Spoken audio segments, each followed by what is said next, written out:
Здравейте, ние сме AI vs. Education и ще проведем интервю относно изкуствения интелект с нашия учител по биология. Здравейте, аз съм Яни Димитров и съм преподавател по биология в 10 и 12 клас в немската гимназия. И Господин Димитров, подкрепяте ли AI като цяло? като цяло аз смятам, че изкуственият интелект има място в училище и то имайки предвид, че учениците непрекъснато стават все по-ангажирани към тази тема, защото са непрекъснато и в електронните технологии. Така че според мен обучение, в което присъства изкуственият интелект, би направило децата по-заинтересовани, отколкото по методите, старите конвенционални методи на преподаване, които стават все по-скучни за учениците. Така че може би най-добрият баланс е нещо междинно между използване на съвременните технологии и изкуствения интелект като цяло в училище, комбинирано с другите методи на преподаване. Според вас то полезно ли е за учебната среда?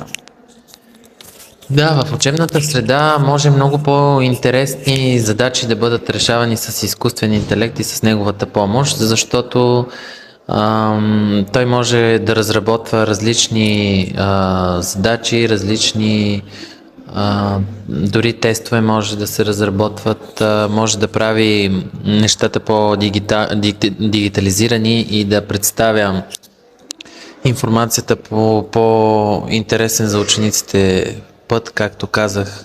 Все пак, имайки предвид, че те са много вече нати с тази тема, това е нещо, което би ги накарало да се увлекат повече от материала.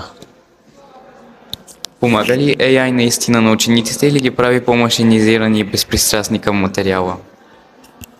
Според мен тук и двата аспекта ги има, защото от една страна аз съм ставал и свидетел на това как деца и ученици в юношеска възраст придобиват пристрастяване изобщо към дигиталните технологии, дори и изкуствен интелект, използвайки го също и за правене на домашни работи, на проекти, без те да влагат собствените си усилия и без да наистина да се включат в учебния процес, изцяло да се машинизира използването на технологията, за да се създаде някакъв продукт, което е негативната страна на изкуствения интелект и което дори може да, имайки предвид, че той може да създава целия сет текстове, които стихотворения, поезия, в един момент се получава така, че ти не знаеш